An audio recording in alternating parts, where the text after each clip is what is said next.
Quit BJP అంటేనే దేశానికి భవిష్యత్ అని టీపీసీసీ చీఫ్ మహేష్ కుమార్ గౌడ్ అన్నారు. కాంగ్రెస్ చరిత్రను తుడిచేయాలని బీజేపీ చూస్తోందని ఆరోపించారు. రాజ్యాంగాన్ని మార్చాలని చూస్తోంది అన్నారు. రాజ్యాంగ సంస్థలతో ప్రతిపక్షాలపై కుట్రపూరిత దాడి చేస్తున్నాయని అన్నారు.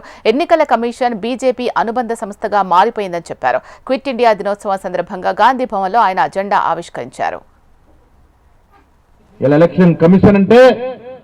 బీజేపీలో ఒక ఫ్రంటల్ ఆర్గనైజేషన్ గా మారిపోయిన సందర్భం.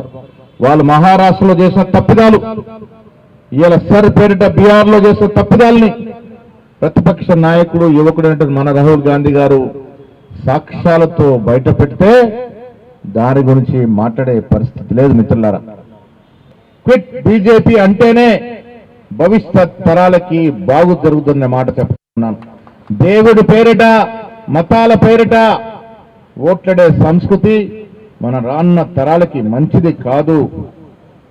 మనం యూరోపియన్ దేశాలు చూసుకున్నా, పశ్చిమ దేశాలు చూసుకున్నా కులాల పేరిట మతాల పేరిట రాజకీయాలు చేయరు కాబట్టే ముందుకు దూసుకుపోతున్నటువంటి తరుణం.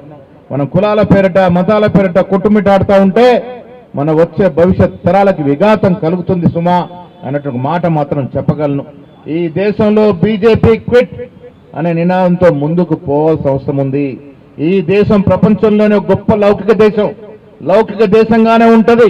ఎన్ని కళ్ళబోలి మాటలు చెప్పినా ఖర్గే రాహుల్ గాంధీ నేతృత్వంలో ఈ దేశాన్ని అఖండంగా ఉంచేందుకు, ఈ దేశాన్ని ఒక గొప్ప లౌకిక దేశంగా ఉంచేందుకు కాంగ్రెస్ పార్టీ తీవ్రంగా ప్రయత్నం చేస్తా ఉంది. రాష్ట్రంలో కూడా